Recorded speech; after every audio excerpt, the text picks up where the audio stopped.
Saudara-saudariku yang terkasih, salam sukacita untuk kita semua.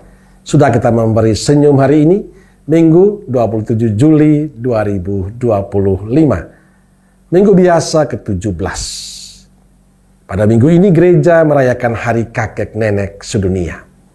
Kita awali permenungan kita dengan tanda kemenangan Kristus dalam nama Bapa, Putra, dan Roh Kudus. Amin.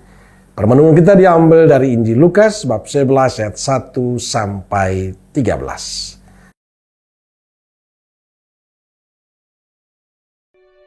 Pada suatu kali Yesus sedang berdoa di salah satu tempat.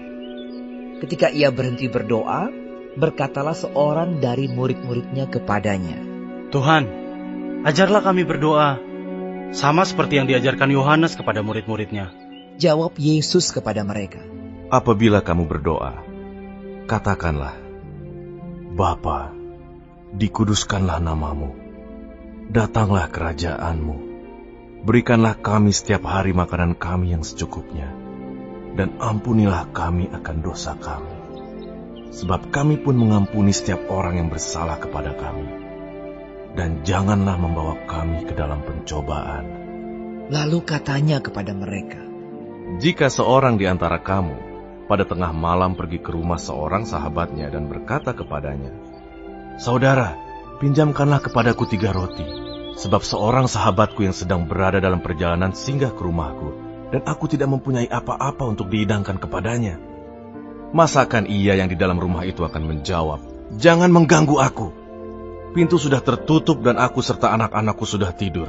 Aku tidak dapat bangun dan memberikannya kepada saudara.' Aku berkata kepadamu, sekalipun ia tidak mau bangun dan memberikannya kepadanya karena orang itu adalah sahabatnya, namun karena sikapnya yang tidak malu itu, ia akan bangun juga dan memberikan kepadanya apa yang diperlukannya. Oleh karena itu aku berkata kepadamu, mintalah, maka akan diberikan kepadamu. Carilah, maka kamu akan mendapat. Ketoklah, maka pintu akan dibukakan bagimu. Karena setiap orang yang meminta, menerima, dan setiap orang yang mencari, mendapat, dan setiap orang yang mengetok, baginya pintu dibukakan. Bapa manakah di antara kamu, jika anaknya minta ikan daripadanya, akan memberikan ular kepada anaknya itu ganti ikan? Atau jika ia minta telur, akan memberikan kepadanya kalajengking?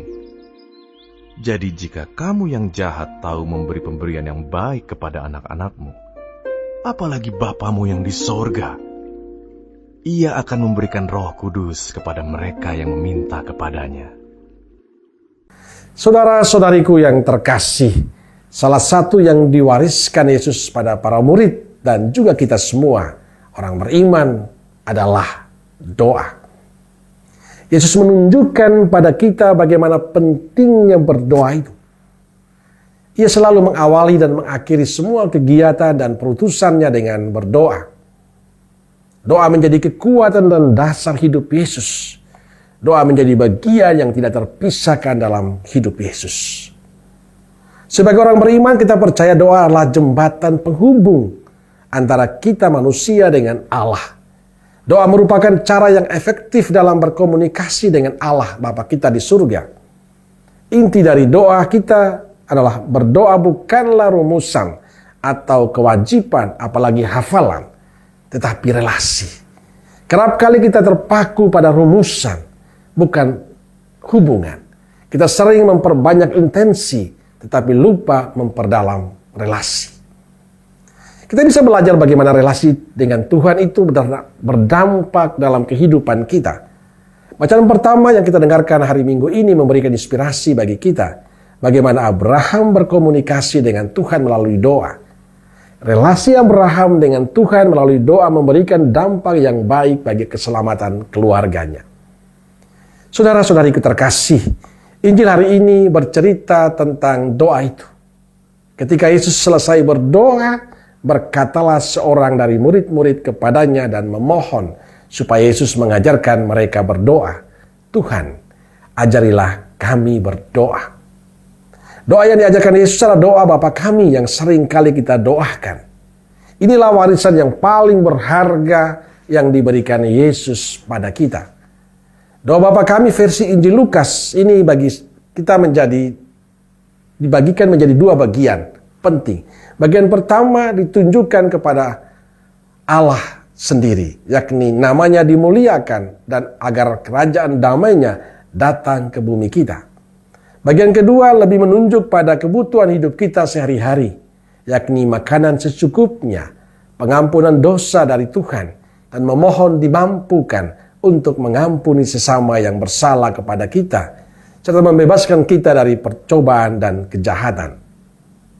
Santo Thomas Aquino mengatakan, doa Bapa kami memang kelihatan sederhana, tetapi merupakan doa yang paling sempurna dari segala doa.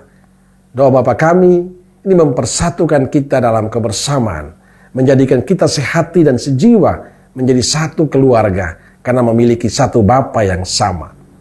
Saudara-saudariku terkasih, selain mengajarkan kita bagaimana berdoa, Yesus juga mengajarkan kita agar kita berdoa secara tekun dan terus-menerus.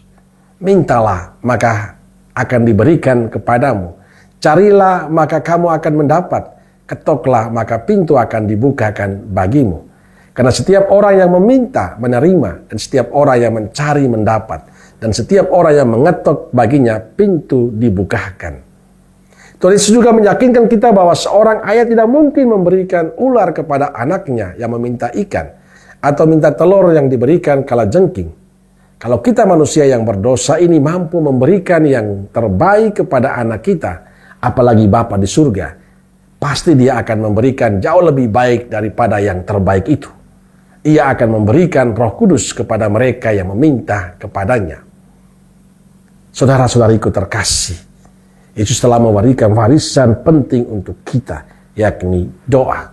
Pertanyaan untuk kita hari ini, apakah dalam setiap kesibukan kita, dalam setiap pekerjaan kita, dalam setiap kegiatan kita, ada waktu untuk bersimpul di kaki Yesus? Ada waktu untuk berdoa? Apa kita selalu datang kepada Tuhan dan memohon kepadanya? Kalau kita mengatakan kita mencintai Tuhan, doa adalah cara kita mengungkapkan cinta itu.